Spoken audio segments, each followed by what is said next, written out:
Hello, welcome in. I want to preface with saying that I am not a book person and I have never done a book review before, but today I will be talking about The Seven Stones by Rob Arbuckle, and I think this is planned to be like a set of series, a book series, but this first book is called The Seastone. I found this book through Facebook actually. I think the Facebook algorithm was like, oh, do you like Harry Potter? You must like this then. And the thing that really got to me was the book design. It is beautiful. And I am a sucker for beautiful things, so I bought it and I decided to give it a read. I know there's a lot of like magical-esque stories out there, but I never really read them because first of all, I like physical copies of a book more, so that incentivizes me to read it more. And second of all, like, I don't really read books. The covers is just so pretty. It really pulls me in. I think it's been a very nice read.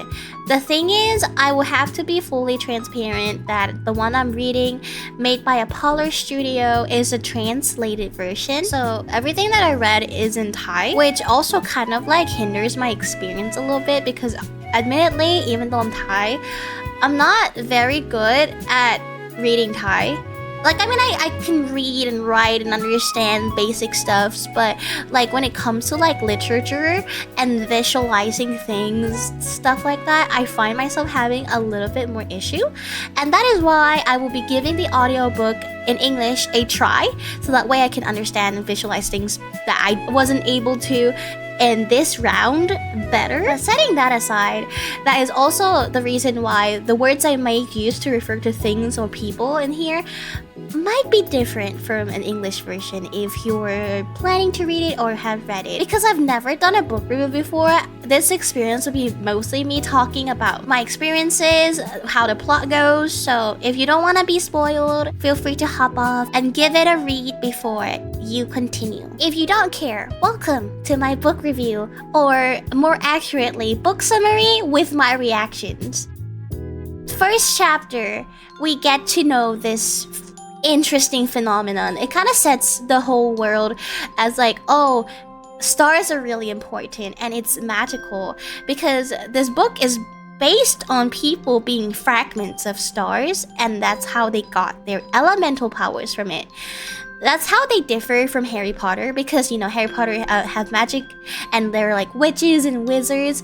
These people in this world settings are elementalists. I guess kind of like avatars. Yeah, but there's like more elements than Avatar has, I believe. So the first chapter is set on a summer solstice night. This particular night that the star kind of like fell, and it's described by this little girl called Mel to be like so bright it's like a diamond in the sky, and everyone in New York City was just starstruck, literally, at what this thing could possibly be. People were like, oh, it's a UFO maybe, stuff like that. The neat detail about this first chapter is the character Mel and a mention of a purple parrot. They're both not main character at all, but I think it's neat to hear about them later and like connect the dots. So this purple parrot is kind of like a familiar to this group of people called the Astari. How I could best describe it is they're kind of like dwarfs, but like they're believed to be people from the star. So I think they're more in tune to like the whole like star power and things like that. They act as quote unquote guardians to young, aspiring, up and coming elementalists. Basically, their role is to go around, scout out people who might have elementalist powers and bring them to the school of magic called Alphorn. Alphorn. I don't know if I'm pronouncing that right. But this parrot was going somewhere. It's on a mission, and we later know that it's going to Alexander, because Alexander is born that night. Wow! And the chosen ones in here are basically the elementalist people, because they're chosen by the stars to have powers. But Alexander's like the chosen among the chosen one. He's essentially like a star, while everyone else is like fragments of the star. You know what I mean? Like he's a whole package. Anyways, Alexander grew up alone in this place called the Lost and Found with two guardians who are kind of like abusive. One of them is very neglectful, and the other one is just straight up like, you know, typical abusiveness. Like she just worked him to the bones, starved him sometimes, all of that. It builds character. Until one day he was called to this magic organization, which I do not know what the word in English would be, but I will call it BTS as the letters that they use in the Thai translation is. And he went there and he learned that he is one of the elementalists. Although he doesn't know he's an elementalist yet. He knows he's chosen for something. He just doesn't know what or what elementalists even are. The meeting was cut short though because apparently they discovered something about Malexia. Malexia is basically the equivalent of Voldemort in this universe. Just think about that, like Voldemort, but like fire instead of Avocadabra and women. On his way back, he noticed this girl getting bullied by two boys, and he stepped in to try to help her, but she said she didn't need help, and she shows her power. She's actually a plant elementalist. So she girl bossed it. The bullies end up in water, so did Alexander, and that's how Alexander found out that he might be an elementalist. He doesn't know for sure, but his friend knows. This girl, her name is Kizzy, was like, oh my god, you're an elementalist too, because he's standing on water. And he was very confused how he could have done that. And she's like, do you have the stone too? Yeah, I do have the stone. And he pulls out his chosen stone. I don't know what the word in English is, but it's basically the chosen one stone as is described. So every elementalist have this one stone. And then they're like, oh my god, yay. Alexander said he doesn't know a thing because they didn't tell him anything. And Kitsy's like, I know someone who will give you answer. And she proceeded to bring him to her community, which are the gypsies, and straight to her mom, which is the leader of the gypsies. Her mom is a fortune teller. She read cards, and the last card is another mention of Malexia, which by this point it's like, what the fuck? Like, what is Malexia?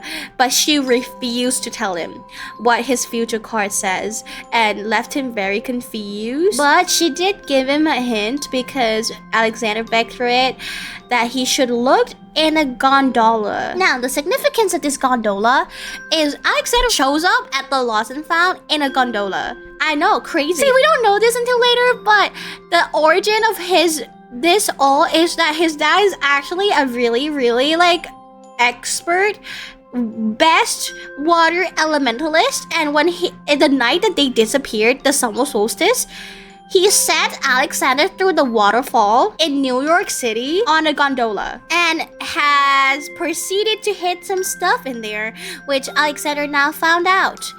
Right now, he found a crab, a bronze crab, and a conch, which is a communicating conch. And he's like, what the hell? Kizzy was like, oh, give it a listen. And then after that, they communicated with their guardian, an Astari, whose name is Mr. Diggles. Mr. Diggles told him to meet him at the park, which is the location that Alexander was sent through the waterfall. He explained everything to Alexander, and turns out he is both Kizzy's and Alexander's guardian. Wow, coincidences. But they're friends for life now. They're like the golden trio of Harry Potter, except there's two. But Kitsy is a very nice girl. I really like her a lot. I think she's very righteous and she's very kind. Anyways, they all made their way to the cold water, like, gulf?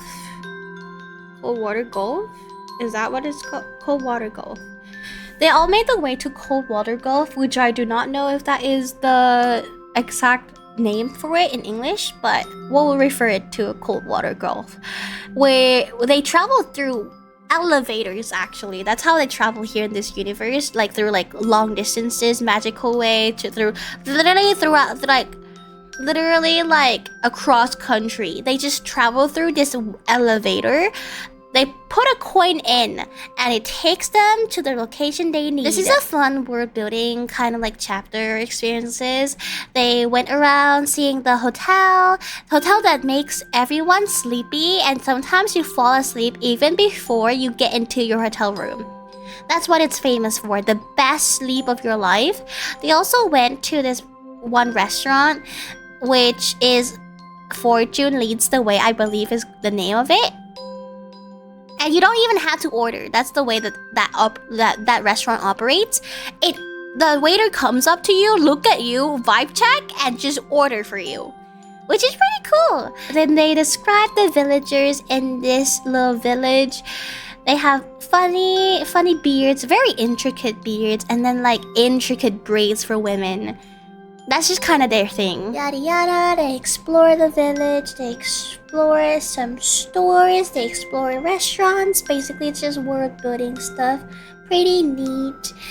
But that will be all for today's video. If you're interested, be sure to keep a lookout for my next part where I'll cover the rest of the book. But for now, thank you so much for watching, and if you like it, be sure to like this video and subscribe.